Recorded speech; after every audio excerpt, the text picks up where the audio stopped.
So in previous lecture we have discussed about microsporogenesis. What is microsporogenesis? First we should recap about our previous class. What is microsporogenesis? Microsporogenesis is a process in which microspore are formed from microspore mother cell through meiotic division. सबसे पहले हम लोग देखेंगे कि हमारा जो microsporangium की centre के अंदर क्या था, स्पोरोजिनस सेल. स्पोरोजिनस सेल के अंदर डिफ्रेंसिएशन हो और क्या बना, माइक्रोस्पोर मदर सेल, या फिर क्या बोले इसको, पॉलन मदर सेल. अच्छा, माइक्रोस्पोर मदर सेल को या फिर पॉलन मदर सेल को, माइक्रोस्पोर मदर सेल और पॉलन मदर सेल की प्लॉइडी क्या होगी, 2n होगी, और स्पोरोजिनस सेल की भी प्लॉइडी क्या होगी, 2n होगी. अच्छा, माइक्रोस्पोर मदर सेल को हम लोग क्या बोले थे, पोटेंशियल पॉलन मदर सेल, क्योंकि बिकॉज स्पोरोजिनस सेल या sporogenous tissue have the potential to form pollen grain. So sporogenous cell या sporogenous tissue are called potential pollen mother cell because each and every cell of the sporogenous tissue having the potential to form pollen grain. So sporogenous cell are called potential pollen mother cell. After the differentiation of sporogenous cell, which type of cell form, microspore mother cell. Then after meiotic division take place in microspore mother cell and 4 microspore are formed, and this process is called microsporogenesis. अच्छा, ploidy level क्या हो जाएगी, जो 2n थी पहली ploidy थी अब क्या होगा, n½ हो जाएगी. अच्छा, मियोसिस के दौरान कितना बनेगा, मतलब मियोसिस के दौरान एक सेल जो है कितने सेल में कन्वर्ट होगा, 4 सेल में, और जो प्लॉइडी होगी वो क्या होगी, ½ हो जाएगी. अच्छा, एक और इम्पॉर्टेंट फैक्ट्स था कि meiosis always take place in haploid cell, और sorry, meiosis always take place in diploid cell, but mitosis can take place in haploid as well as in diploid cell. ठीक है. उसके बाद हमारा चारों माइक्रोस्पोर जो है हमारा इन the form of microspore tetrad, वो क्या होगा, अरेंज हो जाएगा. फिर कैलेज एंजाइम आएगा कहाँ से, टैपेटम से, फिर कैलोज लेयर को क्या करेगा, डिसॉल्व करेगा, और चारों का चारों हमारा जो माइक्रोस्पोर वो क्या हो जाएगा, फ्री हो जाएगा, और फाइनली डेवलप करके क्या बनाएगा, पॉलन ग्रेन. उसके बाद हम लोग कुछ amazing facts about pollen grain पढ़े थे. ये सबसे पहले उसमें क्या था, एरो एलर्जेंस. हमारा pollen grain some species of pollen grain causes allergy. For example, parthenium या कैरेट ग्रास जिसको बोलते हैं. एक्चुअली कैरेट ग्रास या पार्थीनियम इंडिया के अंदर इंट्रोड्यूस किया गया, एक्सीडेंटली इंट्रोड्यूस हुआ, एज अ कॉन्टामिनेंट आया इंडिया के अंदर, और उसकी वजह से क्या हुआ, बहुत ज़्यादा एलर्जी हुआ. अच्छा, हमने ये देखा था पॉलन ग्रेन की वजह से जो 2 तरह का डिजीज़ भी होता है, हे फीवर और chronic respiratory disease. Chronic respiratory disease के अंदर एग्जाम्पल रखना है अस्थमा और ब्रोंकाइटिस. क्लियर है. उसके बाद हमने ये देखा था amazing facts about pollen grain के बारे में. उसमें बात हुई थी, एक और जो फैक्ट्स था वो क्या था, pollen grain are used in the form of tablets and syrup as a food supplement. फिर उसके बाद हम लोग ये देखा था कि एक नोट बना करके viability, what is viability and viable period. Viability मतलब fertilising capacity of pollen grain, और viable period for which the pollen grain remain active, और the period for which pollen grain remain active to fertilize the egg. अच्छा, in some cereals like wheat and rice, viability lost within 30 minutes, while in some family like Rosaceae, Solanaceae and Liliaceae, viability last up to 1 month. Clear है. फिर उसके बाद हमारा last and important topic था pollen bank. अच्छा, हम लोग ये देखें कि pollen grains of some species are stored in pollen bank in liquid nitrogen in -196 degree Celsius के अंदर. ठीक है.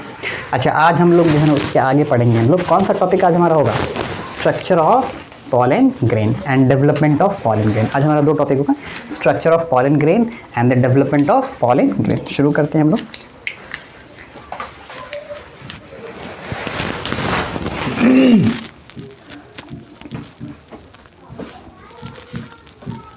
Structure of pollen grain. अच्छा, अगर हम पॉलन ग्रेन के सिंपल एक स्ट्रक्चर बनाएं तो हम लोग ये देखेंगे कि हमारा पॉलन ग्रेन के अंदर कितना लेयर होता है, 2 layer. Pollen grain are covered by 2 layer.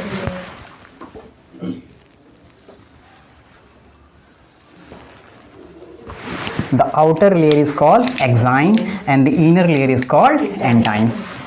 The outer layer, the outer ornamented layer. बहुत अमेजिंग फैक्ट्स एक्चुअली एक्साइन के बारे में। This layer is our exine,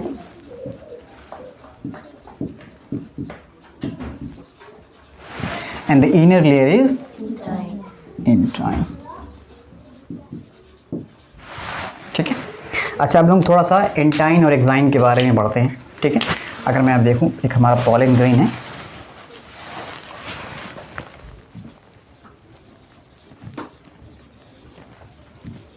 pollen grain के अंदर दो covering, outer most covering and outer covering, outer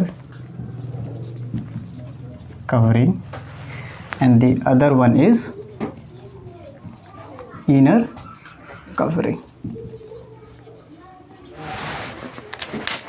outer covering is called exine, outer covering is called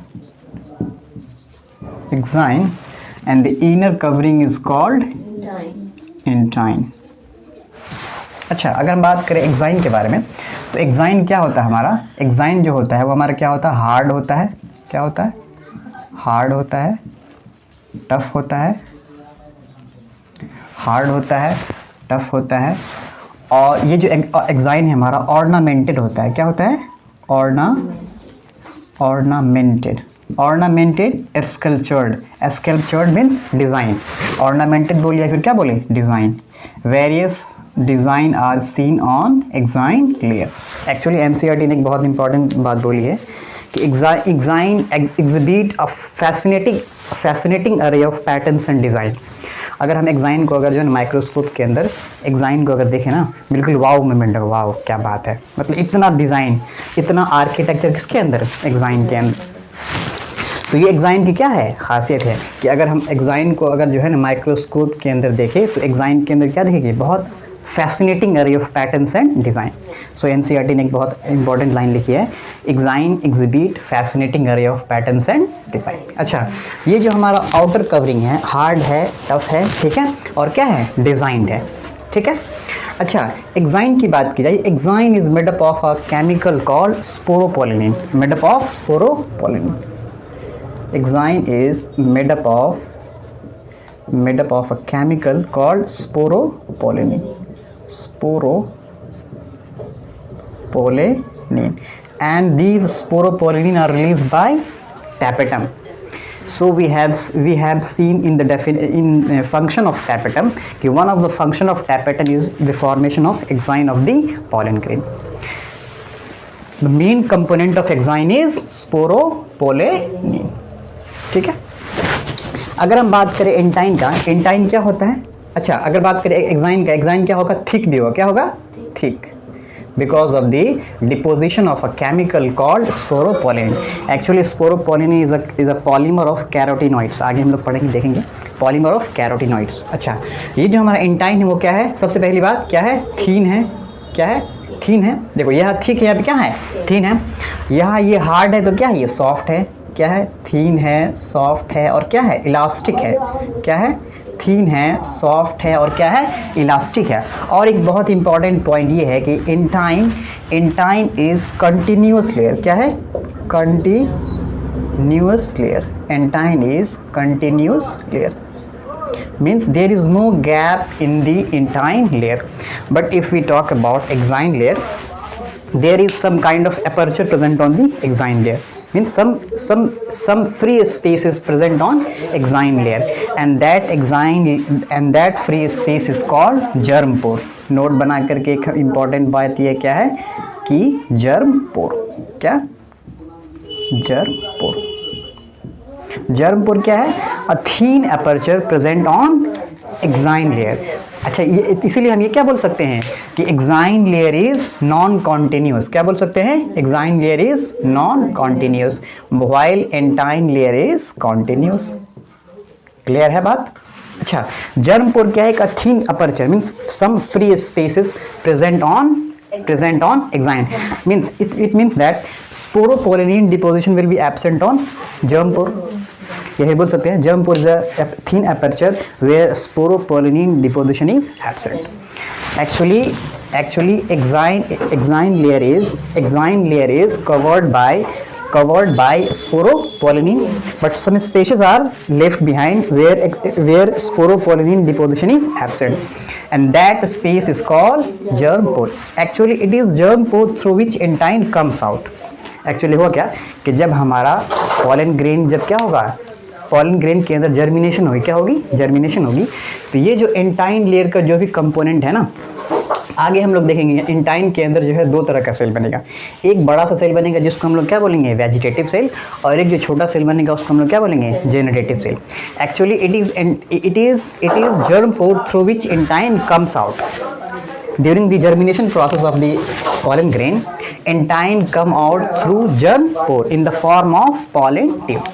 तो germ pore के बारे में क्या लिखेंगे, germ pore is a thin aperture या फिर small aperture. Aperture means some left behind space, खाली जगह। thin या small aperture, कैमरे का अपर्चर होता है ना, कैमरे का जो शटर हो, जहाँ पे शटर होता है कैमरे का, जहाँ पे opening, simply opening, aperture mean opening. Thin या small aperture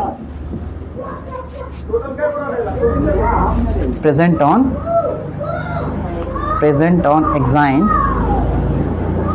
where sporopollenin deposition is absent, where sporopollenin deposition is absent. Clear है बात? अच्छा, अगर बात करें तो इसका मतलब ये है कि एक्साइन के ऊपर क्या होगा, जर्म पोर होगा। अच्छा, अगर बात करें, कंपेयर करें एक्साइन और एंटाइन का, तो एक्साइन हमारा क्या है, सबसे पहला थिक है, ये क्या है, थिन है, ये क्या है, हार्ड एंड टफ है, ये क्या है, सॉफ्ट एंड इलास्टिक है, ये नॉन कॉन्टिन्यूअस है, ये क्या है, कॉन्टिन्यूअस है।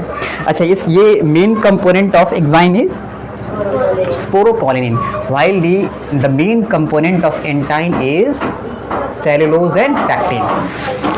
Entine is made up of cellulose and pectin. Made up of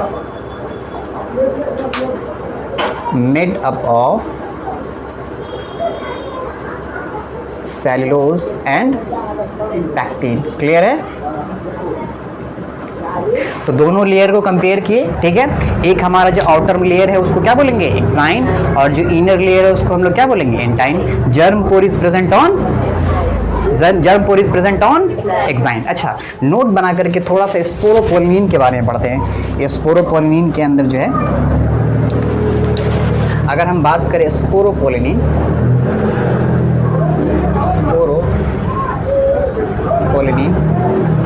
अच्छा वीडियो पॉज करो।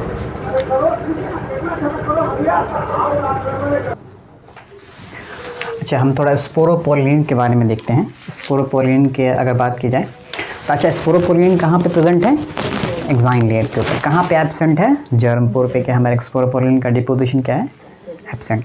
It is germ pore through which intine come out in the form of pollen tube, ठीक है। अच्छा, स्पोरोपोलिन को ऐसे बोला जाए कि sporopollenin is a polymer of carotenoids and sporopollenin is the hardest non organic matter. हमारे पास जितना भी ऑर्गेनिक मटेरियल है उसके अंदर सबसे हार्डेस्ट अभी तक का जो है क्या है, sporopollenin. Even enzyme can not degrade sporopollenin. Even sporopollenin can withstand high temperature, strong acid and alkali. आज तक कोई ऐसा एंजाइम नहीं बना जो स्पोरोपोलिन को क्या कर सके, डाइजेस्ट कर सके। आज तक ये स्पोरोपोलिन किस किस को विथस्टैंड कर सकता है, किसको बियर कर सकता है, हाई टेम्परेचर को, स्ट्रॉन्ग एसिड को और एल्कली को। आज तक जितने भी हमारे ऑर्गेनिक मैटर, उसमें सबसे ज़्यादा जो है मोस्ट रेसिस्टेंट ऑर्गेनिक मैटर हमारे पास क्या है, स्पोरोपोलिन। तो सबसे पहला इंपॉर्टेंट पॉइंट कि sporopollenin is the most resistant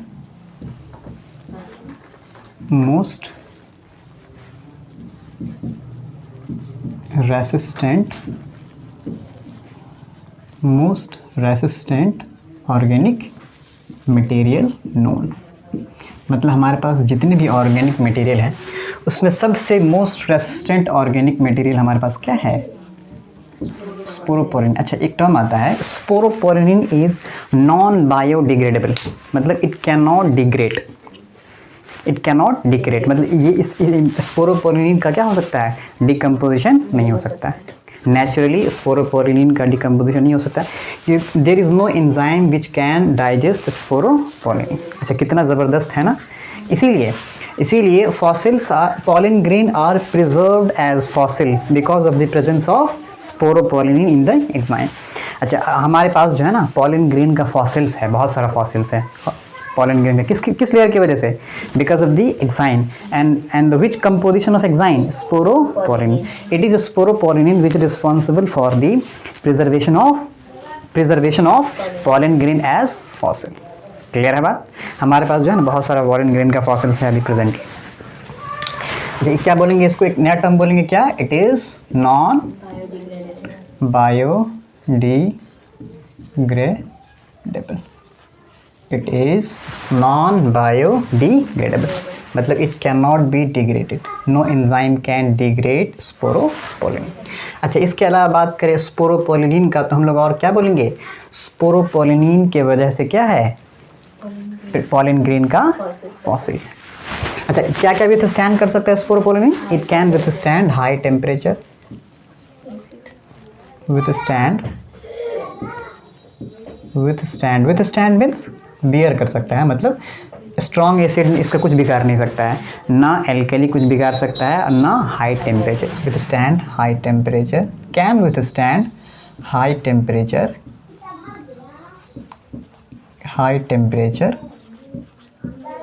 strong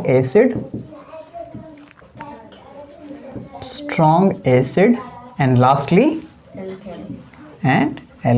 alkali base। Water dissolve, वो बेस जो पानी के अंदर जो है डिज़ोल्व कर जाए उसको हम लोग क्या बोलते हैं? एल्कली। इसीलिए बोलते हैं, एक टर्म आता है कि all alkali are base but all base are not alkali, मतलब वो बेस जो पानी के अंदर डिज़ोल्व हो सकता है वो क्या हो सकता है?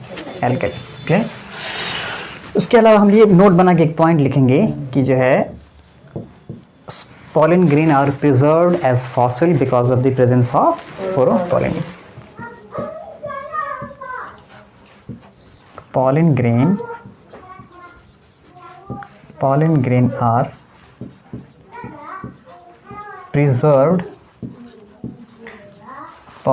are preserved as fossil because of the presence of a chemical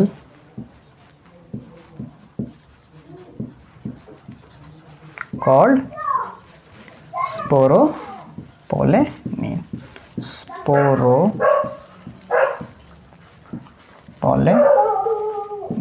clear है यहाँ तक? अच्छा, इसका मतलब ये है कि जर्म पोर के थ्रू क्या आएगा? कौन बाहर आएगा? एंटाइन। अच्छा, एक और पॉइंट यहाँ भी लिख लो नोट करके ये पॉइंट लिखना है कि जो है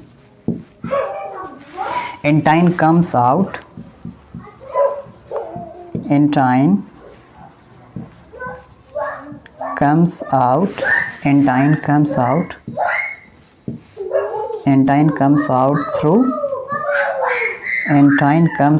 through germ pore। Entine comes out through germ pore in the form of pollen tube।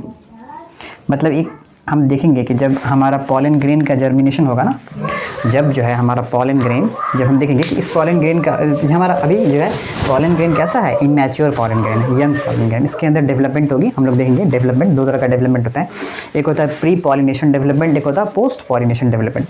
Pre pollination development में क्या होता है कि हमारा जो पॉलन ग्रेन है उसके अंदर एक अनइक्वल माइटोटिक डिवीज़न होता है। Unequal mitotic division in the sense कि एक सेल क्या हो जाएगा? बड़ा हो जाएगा, दूसरा सेल क्या हो जाएगा? छोटा। अच्छा, एक हमारा जो जनरली माइटोटिक डिवीज़न होता है क्या होता है? एक सिंगल सेल दो इक्वल साइज़ के सेल में क्या होता है? कन्वर्ट होता है।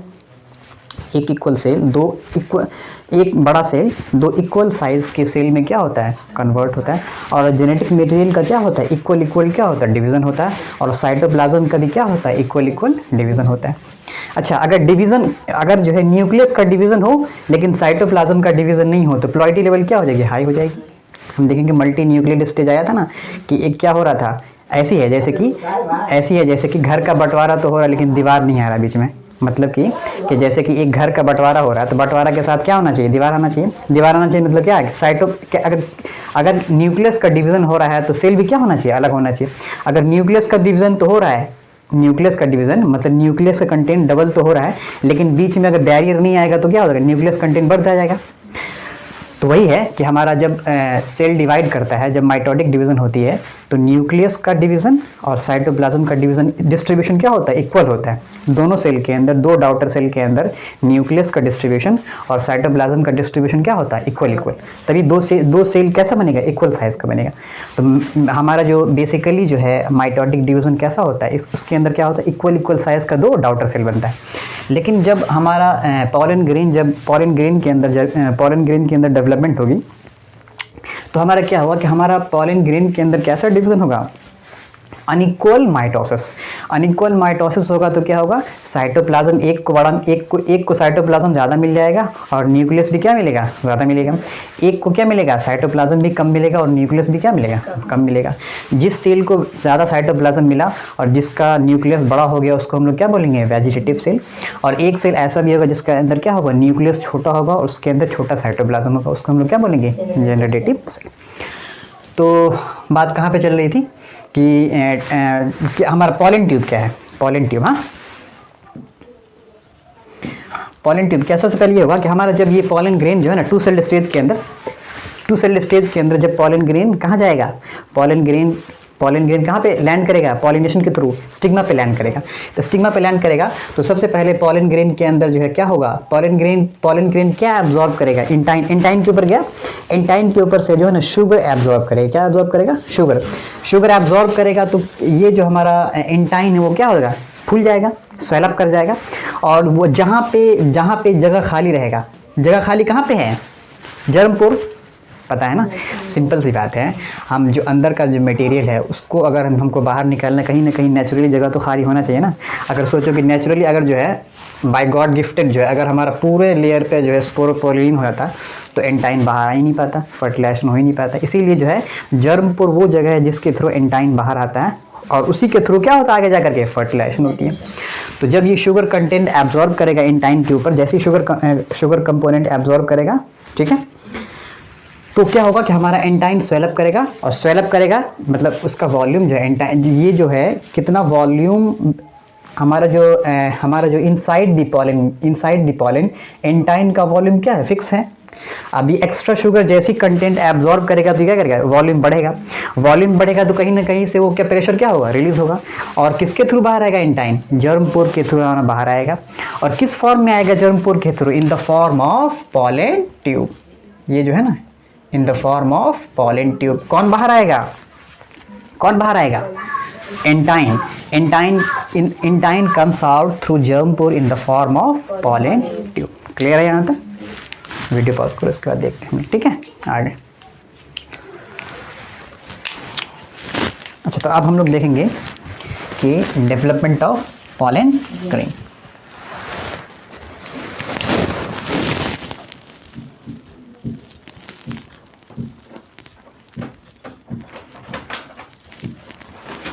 डेवलपमेंट ऑफ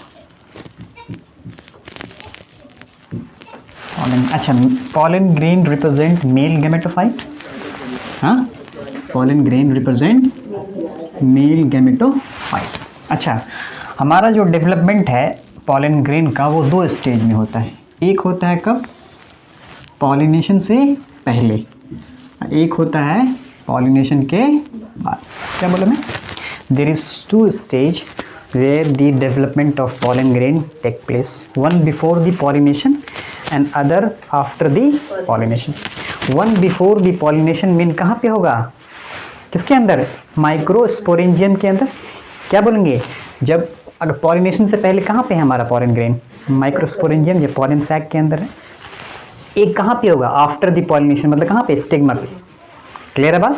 तो पहले दो समझना है कि डेवलपमेंट ऑफ पॉलन ग्रेन एक होगा कहाँ पे, pre pollination development, pre pollination development, और दूसरा कहाँ पे होगा, पोस्ट पॉलिनेशन डेवलपमेंट, पोस्ट। अच्छा, pollination is, what is pollination? Landing of pollen grain on stigma, the process of landing of the process of transfer of pollen grain from anther to stigma is called pollination. ठीक है, post pollination development।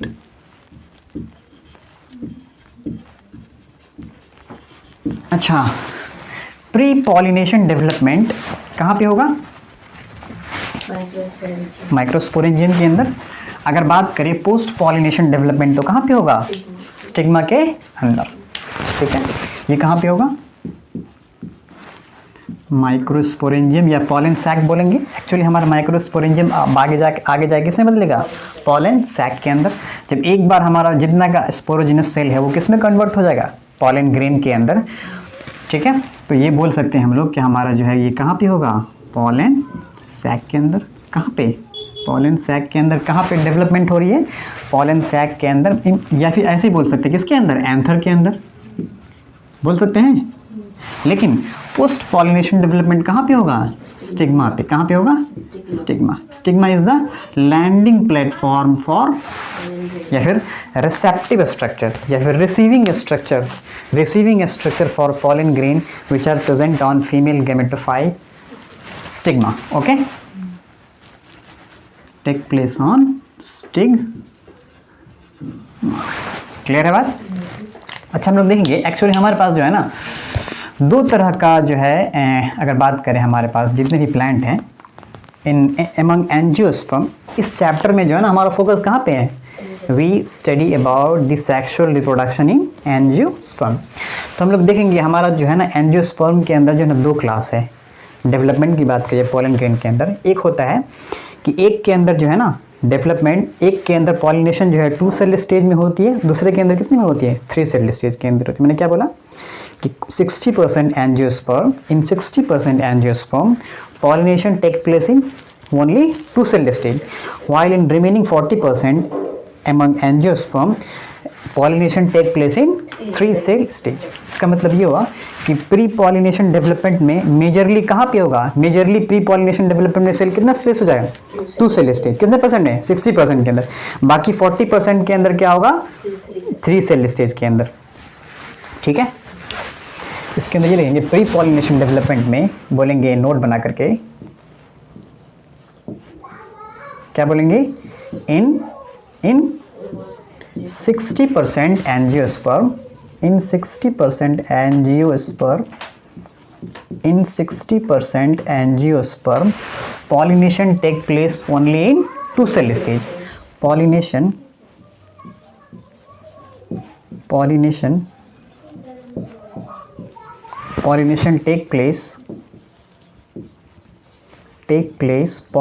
take place in 2 celled stage। 2 celled stage means one will be vegetative cell and other will be generative cell। 2 celled stage। अच्छा, हम लोग देखेंगे 2 celled stage पूरा development जब देखेंगे ना पॉलन ग्रेन का। अभी बस देख लेना कि 60% एंजियोस्पर्म के अंदर क्या होता है कि पॉलिनेशन जो है क्या होती है, 2 सेल स्टेज। और ये 2 सेल स्टेज कब आता है, प्री पॉलिनेशन डेवलपमेंट के दौरान। मतलब pollen grain will be converted in 2 cell stage, और उसी 2 सेल स्टेज के अंदर क्या होगी, हमारा 60% एंजियोस्पर्म के अंदर क्या होगी, पॉलिनेशन। मतलब जैसे ही 2 सेल स्टेज हो जाएगा 60% के अंदर, पॉलिनेशन क्या हो जाएगा हमारा। मतलब पॉलन सैक के अंदर जैसे ही 2 सेल स्टेज आएगी, पॉलन सैक के अंदर या फिर माइक्रोस्पोरेंजियम एंथर के अंदर जैसे ही हमारा पॉलन ग्रेन 2 सेल स्टेज में आया, उसी वक्त क्या हो जाएगा, पॉलिनेशन हो जाएगा। ठीक है, पॉलिनेशन इन द सेंस क्या, पहले क्या फटेगा। अच्छा, एक एनसीईआरटी ने एक बात बोला है कि अच्छा हमारा जो डाइसेंस होता है, अगर ये हमारा एंथर है, सिंपली अगर हमारा एंथर है तो डाइसेंस, लाइन ऑफ डाइसेंस हमारा लॉन्गिट्यूडनल होगा या फिर ट्रांसवर्स होगा, लॉन्गिट्यूडनल ये ट्रांसवर्स होगा। ये लॉन्गिट्यूडनल फटेगा कैसे? ऐसे फटेगा, ऐसे फटेगा, फिर ऐसे फटेगा, ऐसे फटेगा ना, ऐसे फटेगा ना। ये हमारा जो पॉलन ग्रेन है वो कैसे फटेगा? ऊपर से नीचे फटेगा। मतलब ये जो लाइन है क्या लॉन्गिट्यूडनल होगा। क्या होगा? हमारा जो डाइसेंस होगा, लाइन ऑफ डाइसेंस कैसा होगा? लॉन्गिट्यूड। सिंपल से देखें ना, लाइन ऑफ डाइसेंस ऐसे था, थीका जो था दो लोब के बीच का जो थीका था, ठीक है। In 60% angiosperm pollination take place in 2 celled stage, while in 40%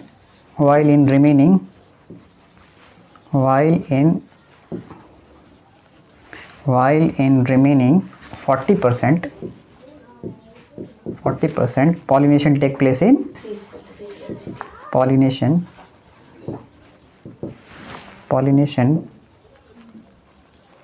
take place in 3 celled stage। देखेंगे हम लोग 3 celled stage कैसे है, घबराने की बात नहीं है अभी, बस याद रखना भी कितने cell stage है यहाँ पर, 3 celled stage। अच्छा, इसका मतलब ये है कि कभी ना कभी पॉलन ग्रेन 3 celled stage में आएगा ही। हुआ ये कि 40% एंजियोस्पर्म के अंदर जो है प्री पॉलिनेशन डेवलपमेंट के दौरान ही हमारा सेल कैसे हो गया? 3 celled stage। बाकी 60% पहले क्या था? 2 cell, बाद में जाके क्या हो जाएगा? 3 cell। मतलब कि 60% एंजियोस्पर्म के अंदर जिसके अंदर जो है प्री पॉलिनेशन डेवलपमेंट क्या था? सिर्फ 2 cell stage। बाद में जाके उसके अंदर क्या होगा? पोस्ट पॉलिनेशन डेवलपमेंट होगा। मतलब कि 40% के अंदर पोस्ट पॉलिनेशन डेवलपमेंट नहीं होगा, बाकी सिर्फ 60% के अंदर ही क्या होगा? Post pollination development. मैं क्या बोला कि कभी न कभी पॉलन ग्रेन तो 3 cell स्टेज में आएगा ही। कुछ में क्या हो गया? पहले ही आ गया, कि मतलब in 40% angiosperm pollination take place in 3 celled stage. बाकी जो 60% है मेजर के अंदर क्या होगा? पॉलिनेशन के बाद जो है वो क्या हो जाएगा? 3 celled स्टेज। लेकिन एक में क्या होगा? पहले ही हो गया, मतलब अगर पहले ही हो गया तो यहाँ पे नहीं होगा। बाकी 60% के अंदर अगर पहले नहीं हुआ है तो बाद में हो जाएगा। क्लियर है बात? इसका मतलब ये मैं इसमें ये बोल सकता हूँ कि पोस्ट पॉलिनेशन डेवलपमेंट में in 60% post pollination development take place only in 60% angiosperm.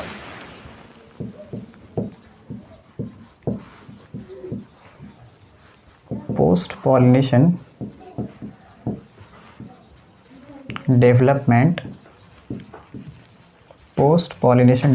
Take place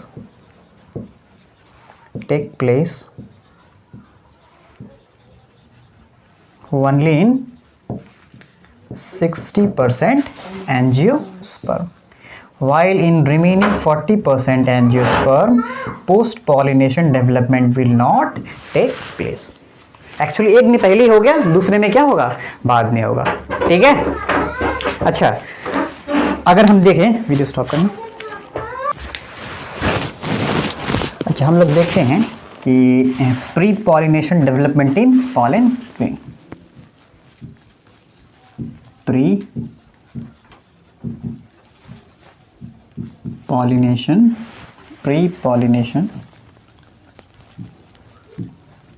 development किसके अंदर? इन पॉलन ग्रेन। देखते हैं, कोशिश करते हैं समझने की।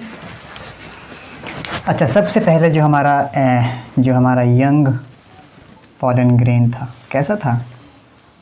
यंग पॉलन ग्रेन के अंदर कितना layer? Only 2 layer. Outer one is exine and inner one is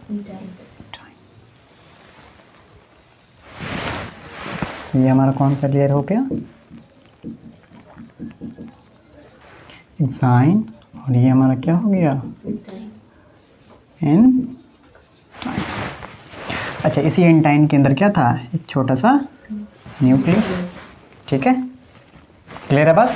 अच्छा, exine is ornamented, designed and a fascinating array of design are present on exine layer. तो सबसे पहले क्या होगा? ये हमारा क्या है? सबसे पहले बात करें तो ये जो हमारा पॉलन ग्रेन है कैसा है? यंग पॉलन ग्रेन है। क्या है हमारा?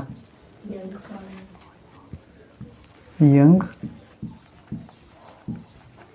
पॉलन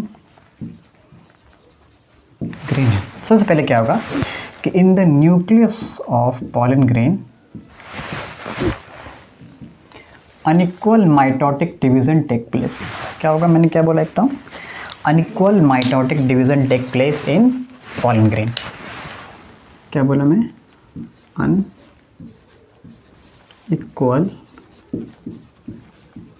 माइटोटिक डिवीजन होगा किसके अंदर, पॉलन ग्रेन के अंदर, यंग पॉलन ग्रेन के अंदर।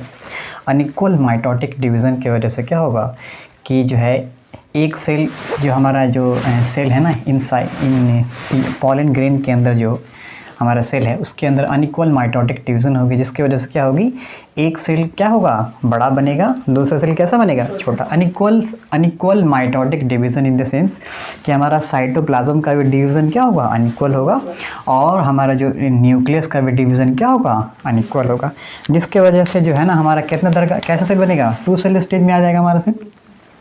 हमारा जो पॉलन ग्रेन पहले क्या है, ये क्या है, सिंगल सेल स्टेज है। क्या है, सिंगल सेल्ड स्टेज है। क्लियर है बात, क्या है ये हमारा single celled stage. Single celled stage है मतलब हमारा पॉलन ग्रेन क्या है, एक सिंगल सेल है। लेकिन जैसे ही यंग पॉलन ग्रेन के अंदर अनइक्वल माइटोटिक डिवीज़न हुआ, मतलब unequal cytokinesis as well as unequal karyokinesis. इसके अंदर क्या बोलेंगे, unequal cytokinesis as well as unequal karyo word हमेशा किसके लिए, न्यूक्लियस के लिए, और साइटो वर्ड हमेशा किसके लिए, साइटोप्लाज्म के लिए। तो कितने तरह का सेल बनेगा हमारे अंदर, 2 तरह का सेल बनेगा। लेयर वही का वही रहेगा, बाहर वाला एक्साइन, अंदर वाला एंटाइन।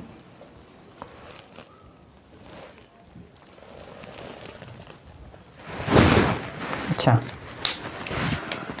जो एक बड़ा सेल बनेगा उसको हम लोग क्या बोलेंगे, वेजिटेटिव सेल, और जो छोटा सेल बनेगा उसको हम लोग क्या बोलेंगे, जेनरेटिव सेल। अच्छा, जो बड़ा सेल होगा उसके अंदर जो न्यूक्लियस होगा क्या होगा, लार्ज होगा, और जो छोटा सेल होगा उसके अंदर न्यूक्लियस क्या होगा, छोटा होगा। बोलेंगे कि ये हमारा जो सेल बना, कौन सा सेल बना, वेजिटेटिव सेल।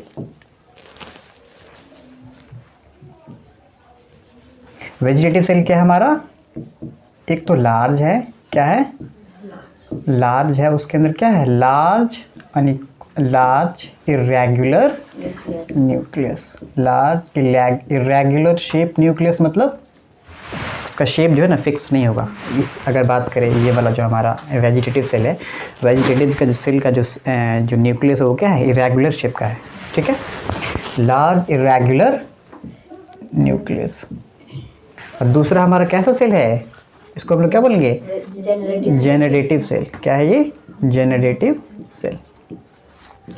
जेनरेटिव सेल देखने में कैसा होगा, स्मॉल होगा, और न्यूक्लियस क्या होगा, स्मॉल होगा, ठीक है। 2 सेल स्टेज समझ गए। ये हमारा अब जो पहले सिंगल सेल स्टेज था, अनइक्वल माइटोटिक डिवीजन होगा, और क्या हो गया ये, 2 सेल स्टेज। क्या बन गया ये, 2 सेल स्टेज। मैं यही बोलना चाह रहा था कि इसी 2 सेल्ड स्टेज के अंदर क्या होती है, 60% एंजियोस्पर्म के अंदर pollination, it is ready for pollination, but in remaining 40%। अब क्या होगा, ये तो हो गया 60% की बात हो गई, कहाँ तक, यहाँ तक, ये जो है कहाँ तक बात हो गई, 60% एंजियोस्पर्म। बाकी की मूवी कहाँ चलेगी, 60% के अंदर बाकी की मूवी कहाँ चलेगी, स्टिग्मा पे।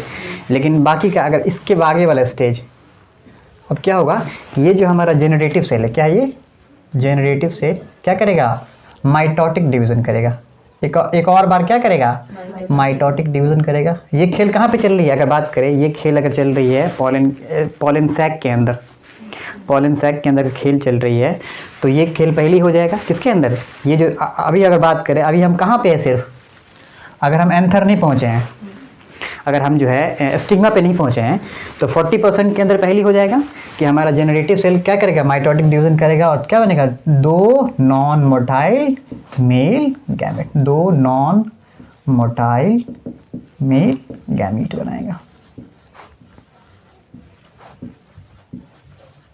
ये किसकी बात हो रही है? 40% एंजियोस्पर्म के अंदर। 40% एंजियोस्पर्म के अंदर क्या होती है? प्री पॉलिनेशन डेवलपमेंट पहले ही हो जाती है, मतलब कि 2 सेल्ड स्टेज भी आता है और जो है उसी वक्त मतलब थोड़ी देर के बाद क्या होता है? 3 सेल्ड स्टेज भी आती है।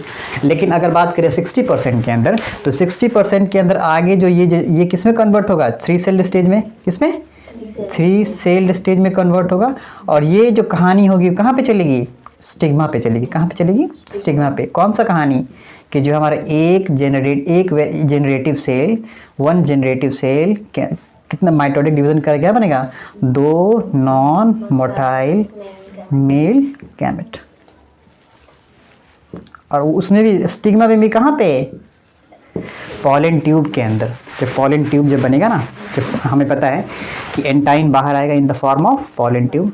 सबसे पहले बड़ा भाई बाहर आएगा, कौन सा? वेजिटेटिव सेल बाहर बड़ा आ जाएगा और जो है जो ट्यूब न्यूक्लियस हमारा जो पॉलन ट्यूब है उसके टिप पे आ जाएगा। पॉलन ट्यूब पे फिर उसका कौन फॉलो करेगा उसको? Generative cell. और उसी दौरान जो है इसी मतलब कि जो हमारा जब स्टाइल के अंदर होगा हमारा पॉलन ट्यूब, तो हमारा जेनरेटिव सेल किसमें डिवाइड हो जाएगा? 2 नॉन मोटाइल मेल गैमेट के अंदर। लेकिन 40% के अंदर क्या इसके अंदर इसको जल्दबाजी था? क्या था? जल्दबाजी था। अगर मेजरली बात करें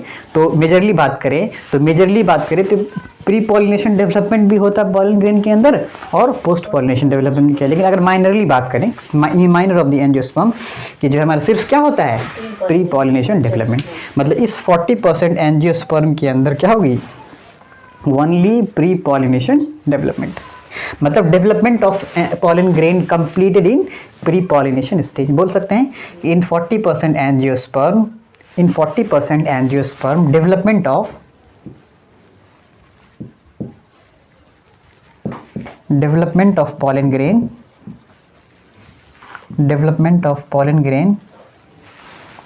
completed in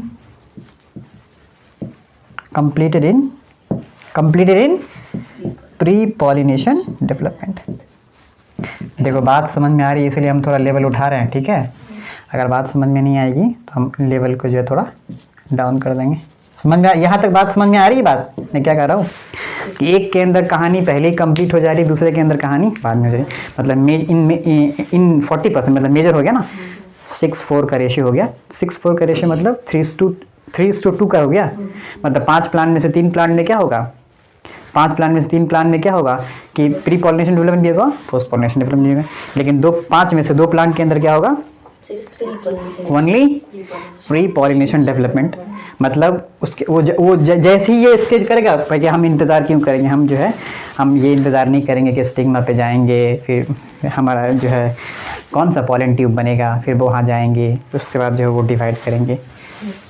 ठीक है, तो इसको उतारो।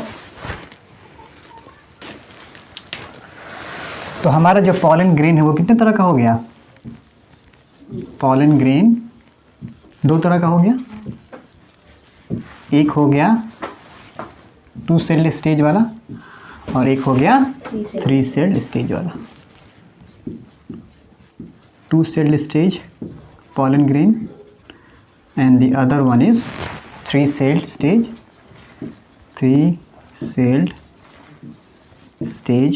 pollen grain। अच्छा, एक बात इंपॉर्टेंट याद रखना है कि 2 सेल्ड स्टेज वाले पॉलन ग्रेन को हम लोग क्या बोलते हैं? Mature pollen grain. क्या बोलते हैं? Mature pollen grain. अच्छा, एक बहुत इंपॉर्टेंट एक जो है ना बहुत इंटरेस्टिंग क्वेश्चन भी देंगे इस टॉपिक के बाद। इसको क्या बोलते हैं? Mature pollen grain. only two celled stage is required for a pollen grain to be matured। ठीक है, but for fully developed male gametophyta, pollen grain named to be fully developed male gametophyta, 3 celled stage is required। अभी 2 celled stage है, तो हमारा जो अगर mail gametophyta क्या है? मैच्योर है, इमैच्योर है? इमैच्योर है। क्या बोलेंगे? 2 सेल्ड स्टेज जैसे हुआ तो हम क्या बोलेंगे? Pollen grain now become mature. लेकिन अभी हमारा जो मेल गेमेटोफाइटा है वो क्या है? इमैच्योर है। क्या बोलेंगे? Partially developed male gametophyta. Partially मतलब आधा अधूरा। Partially developed partially developed male gametophyte. अच्छा, what is this gametophyte? Gamete forming. दो एक्चुअली एंजियोस्पर्म के अंदर जो है ना दो स्टेज आती है प्लांट के अंदर। जो डिप्लॉयड स्टेज होती है, मतलब most of the phase of the plant are in diploid stage, that is sporophytic generation. दो तरह का जनरेशन हमारे प्लांट किंगडम के अंदर, एक है स्पोरोफिटिक जनरेशन, दूसरे क्या बोलते हैं गैमेटोफिटिक जनरेशन।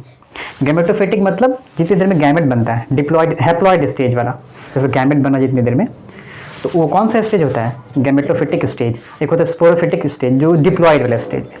तो हमारा जो अभी जो अगर बात करें, हमारा जो जितना ही एंजियोस्पर्म है उसका major proportion of their phase of their life cycle are in diploid stage, इसलिए क्या बोलते हैं? स्पोरोफिटिक जनरेशन है। क्या है? Sporophytic generation. और गैमेटोफिटिक मतलब जो हैप्लॉयड स्टेज के अंदर होती है। ठीक है, पार्शियली डेवलप्ड मेल गेमेटोफाइट। उसी तरह से यहाँ अगर उल्टा बात करें, अगर थ्री सेल्ड स्टेज कहाँ पे होगा? 60% के अंदर कहाँ पे होगा? स्टिग्मा पे होगा, और 40% के अंदर पॉलन सैक के अंदर ही हो जाएगा। क्लियर है? इसका मतलब ये हुआ कि pollen grain to be called fully developed mature male gametophyta it must have three celled stage. तो three celled stage is fully developed male gametophyta. क्या बोलेंगे इसको? ये क्या है? फुल्ली डेवलप्ड मेल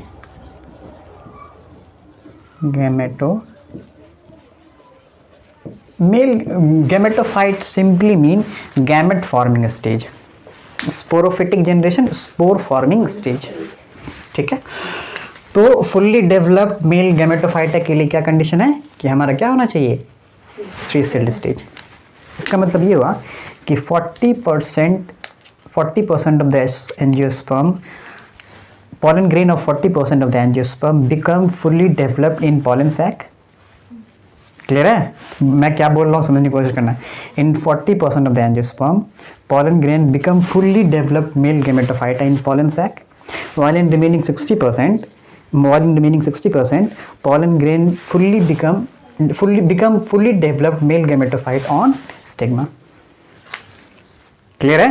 तो एक क्वेश्चन देते हैं हम, एक बहुत इंटरेस्टिंग क्वेश्चन देते हैं बनाने के लिए। देखते हैं, क्वेश्चन ये है कि हम शुरू करते हैं। सबसे पहले हमारा क्या था? अगर पूरा माइक्रोस्पोरोजेनेसिस से लेकर अभी तक पढ़े, अभी तक पूरा उठा के देखते हैं, हम पूरा शुरू करते हैं।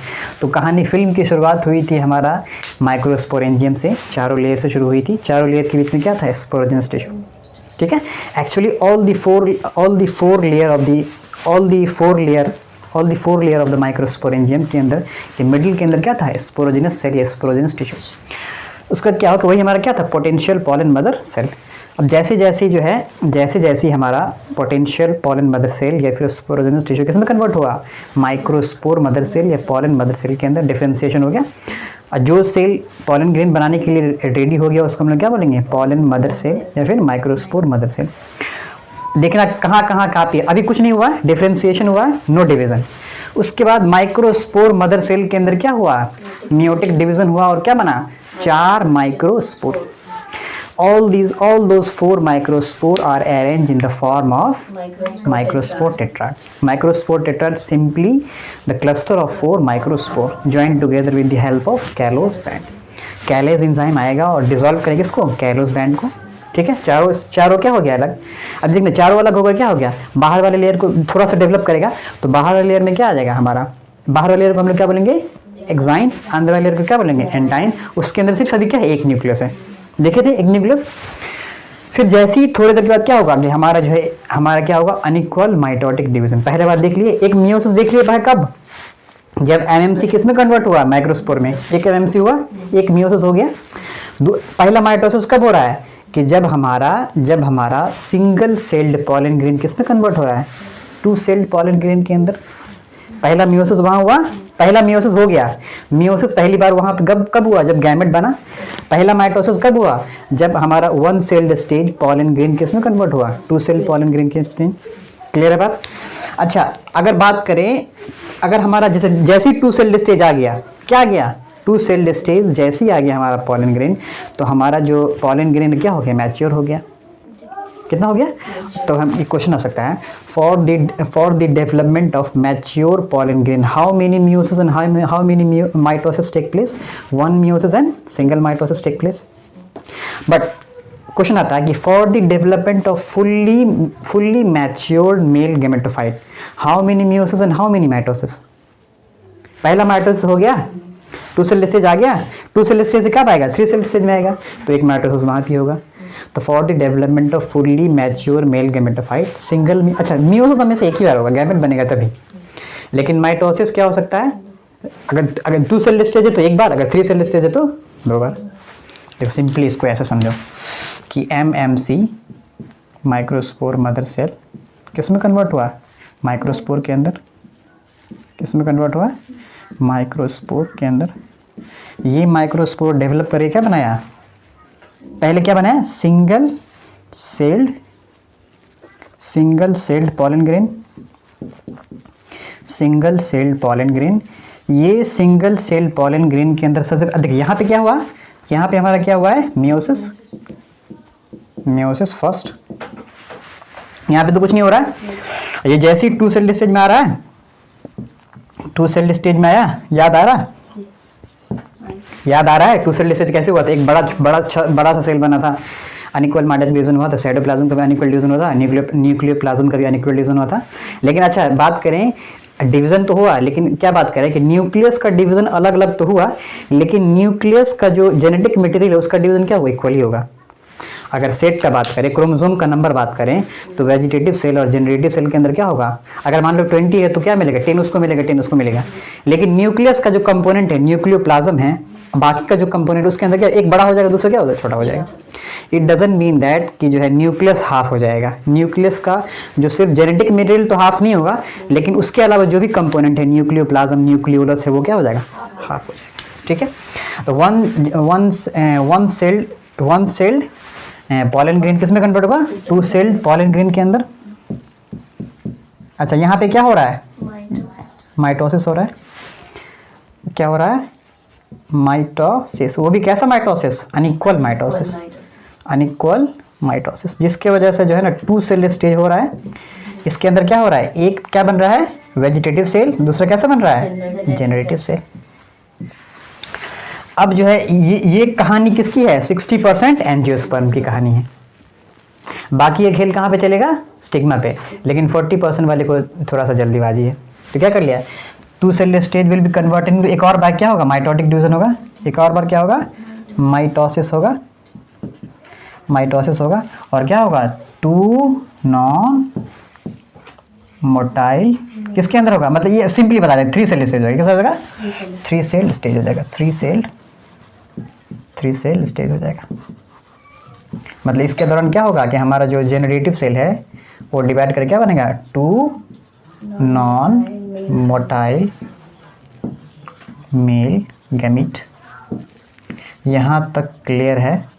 अच्छा इसका मतलब टू सेल स्टेज में क्या होगा, एक हमारा क्या होगा, जेनरेटिव सेल, दूसरा क्या होगा, जीसी प्लस वीजी। इसके अंदर क्या होगा, VG plus two non motile male gamete.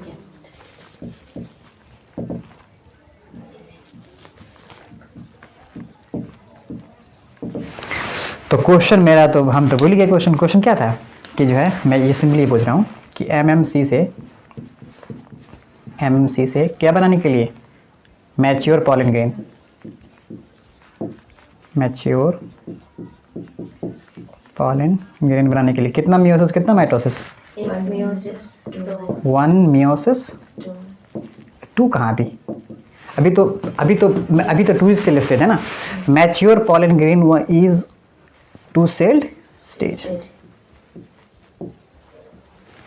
देखो ये स्टेप समझ में आ रहा है तो कोई दिक्कत नहीं होगा। अच्छा एक और क्वेश्चन है कि 1m मतलब माइक्रोस्पोर मदर सेल से लेकर के कहाँ जाएंगे हम लोग, यहाँ से आगे जा रहे हैं, थोड़ा दिखा रहे हैं, मतलब बीच में mature pollen grain two cell stage आएगा। और बात करें थ्री सेल स्टेज को क्या बोलते हैं, फुल्ली डेवलप्ड मेल गैमेटोफाइट, या फिर क्या बोलेंगे, मैच्योर मेल गैमेटोफाइट बनने के लिए कितना 1 meiosis. Meiosis will always be single during gamete formation, gametogenesis, और 2 mitosis. पहला माइटोसिस तो देख लिए, और दूसरा माइटोसिस यहाँ पे, ये पहला माइटोसिस यहाँ पे, पहला ये पहला माइटोसिस, ये क्या है, दूसरा माइटोसिस. क्लियर है? ठीक है, आज के लिए इतना काफ़ी है. ठीक है, आगे हम लोग देखेंगे.